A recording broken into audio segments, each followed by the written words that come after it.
जय गुरु गोरखनाथ महाराज। जय महादेव। जय माई कालका। जय बाबा भैरव महाराज।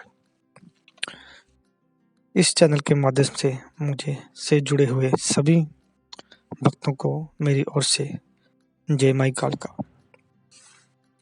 तो बात पे हम आते हैं मेन साधनाओं की ओर।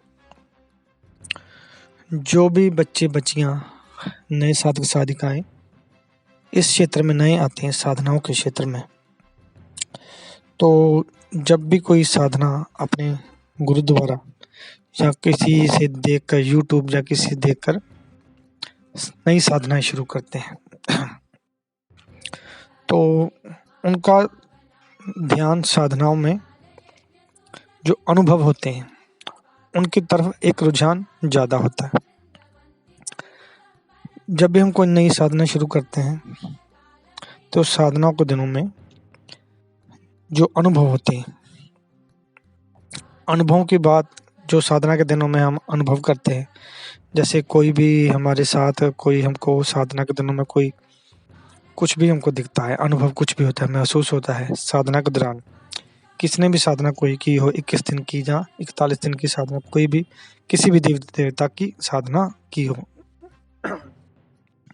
तो साधनाओं के दिनों में जो अनुभव होते हैं, तो ज़्यादातर साधक जब साधना शुरू करते हैं तो साधनाओं में होने वाले अनुभवों के पीछे ज़्यादा भागते हैं, क्योंकि कई साधकों को तो पहले दूसरे दिन से ही अनुभव शुरू होने हो जाते हैं और कई साधकों को 11 दिन के बाद, 7 दिन के बाद, कई ज़्यादातर को आधी साधना निकल जाती है तो फिर अनुभव होते हैं। तो कई साधकों को शुरू से ही अनुभव होने शुरू हो जाते हैं।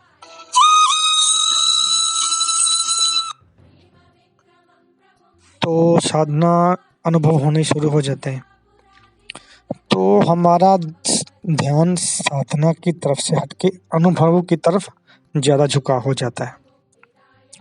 और जब 10-11 दिन हमको 3-4 हमको हो जाते हैं अनुभव, तो जब एकदम से हमारे अनुभव बंद होने हो जाते हैं तो हमारे मन में एक वहम आ जाता है कि कहीं हमारी साधना खराब तो नहीं हो गई, या हमसे कोई गलती तो नहीं हो गई, या हम जिस देवी देवता का हम मंत्र जाप कर रहे हैं वो हमसे रुष्ट तो नहीं हो गए, जहाँ हमारा कोई जाप गलत तो नहीं हो रहा है। इसलिए हमको साधना के दिनों में अनुभव से ज़्यादा अपने इष्ट के प्रति प्रेम और झुकाव होना चाहिए। कोई भी साधना कभी भी खराब नहीं होती अगर हमारे दिल में अपने देवी देवता इष्ट के प्रति सच्चा प्रेम हो। तो हमें अपने देव जो भी हम मंत्र जाप करते हैं, हम गुरु द्वारा अपना मंत्र जाप लेते हैं, मंत्र लेते हैं साधना के लिए, हम पर उसको पूर्ण विश्वास से करना चाहिए। अनुभव हमको चाहे 1-2 दिन हो या 3 दिन हो, हमको साधना में अनुभव से ज़्यादा साधना में ज़्यादा ध्यान रखना चाहिए। तो जब हमारे मन में ये बात आ जाती है कि हमको अनुभव बंद होने हो गए, तो हम साधना की तरफ हमारा मन पक्का नहीं रहता। जब हमारे मन में तर्क आ जाता है ना, तो जो हम साधना करते हैं उनसे हमारा मन हट जाता है कि हमारी साधना खराब हो गई है। तो जो नेगेटिव ऊर्जा होती है, हम इनका मेन ध्यान काम यही होता है इनका कि साधक को अपने रास्ते से भटकाया जाए। तो हम जब भी साधना करते हैं, हम साधना में भोग वगैरह देते हैं, जो भी देते हैं हमको भोग वगैरह देते हैं, तो हमको अपने साधना के दिनों में अपने इष्ट के प्रति पूर्ण प्रेम भाव रखना चाहिए। क्यों जिस देवी देवता का हम साधना कर रहे हैं उनको सबसे ज़्यादा प्रिय होता है अपने साधक के द्वारा उनसे किया गया प्रेम, उनका भाव। कोई भी देवी देवता भाव ही देखता है साधना के दिनों में कि वो उसकी तरफ कितना झुकाव है, उसका पक्का विश्वास है। वो उनका विश्वास देखने के लिए कभी तो अनुभव बिल्कुल देना ही बंद कर देते हैं, लेकिन इसका मतलब ये नहीं कि हमारे देवता हमसे रूठ गए हैं, वो हमारा प्रेम देखते हैं। इसलिए साधना के दिनों में हमको अनुभवों में की तरफ कम झुकना चाहिए, अपने इष्ट के प्रति ज़्यादा ध्यान से देना चाहिए, उनकी सेवा करनी चाहिए, उनसे मन में प्रेम से उनसे बातें करनी चाहिए, कोई भी देवी देवता होते हैं जिनकी हम साधना करते हैं, हमारे मन में उनके प्रति पक्का विश्वास होना चाहिए। वो हमारे हर उत्तर देते हैं हमारी साधना के दिनों में।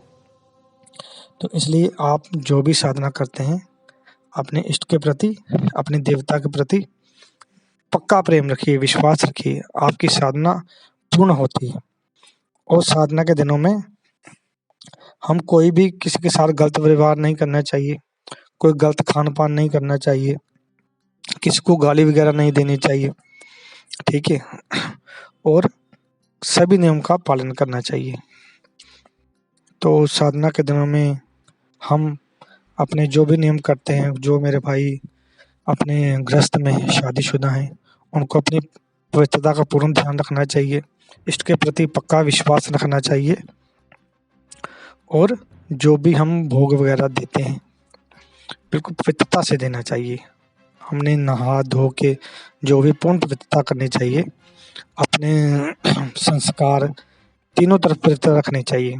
आपके वाणी में भी पवित्रता रखनी चाहिए, किसी को देखने में पवित्र रखना चाहिए। हमको किसी भी स्त्री के प्रति अपना भाव पवित्र रखना चाहिए, यही भाव देखते हैं। और जो भी हम अपने गुरु के प्रति जो हमारे मंत्र दिया होता है, उस पर पूर्ण विश्वास रखना चाहिए। और जब भी हम साधना के दिनों में करते हैं, तो हम कोई ना कोई हमें सिद्ध स्थान, जिस भी देवी देवता को, जैसे हम माता दुर्गा का कोई साधना करें, जब माता काली की करें, जब भैरव जी की उपासना करें, जो भी हमारे क्षेत्र में कोई आसपास सिद्ध स्थान हो, उन स्थान पर हमको हफ्ते में चाहे 1 दिन हो, अगर आपके पास कोई पास हो तो आप प्रतिदिन जा सकते हैं। अगर कहीं दूर हो, जैसे 15-20 मिनट का रास्ता हो, तो वहाँ आप हफ्ते में 1 बार ज़रूर जाइए और अपने इष्ट के प्रति पक्का विश्वास रखिए। अनुभव के पीछे आप दौड़ेंगे तो आपका ध्यान साधना से हट के अनुभव के पीछे हो जाएगा और जो आप मंत्र जाप करें उसका भी ध्यान आपसे हट जाएगा। इसलिए आप अनुभव के पीछे साधना के दिनों में कम भागिए, अपने इष्ट के प्रति पक्का विश्वास रखिए, अपने गुरु के मंत्र द्वारा दिया गया पक्का विश्वास रखिए। इन दिनों में आपकी यही तो परीक्षा होती है, साधकों की यही परीक्षा होती है।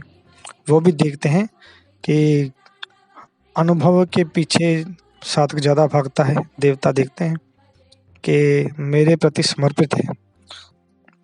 इसलिए साधना के दिनों में अपने इष्ट के प्रति पक्का विश्वास रखें और साधना में अनुभव कम होते रहते हैं, कभी ज़्यादा हो जाते हैं, कभी कम हो जाते हैं।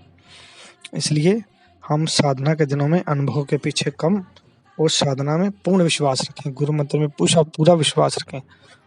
जो भी हम देवी देवता का कर रहे हैं, मंत्र जाप करें, उनके प्रति पक्का विश्वास होना चाहिए। तो सभी भक्तों से निवेदन है कि आपको साधना द्वारा कोई भी आपको किसी भी प्रकार की आपको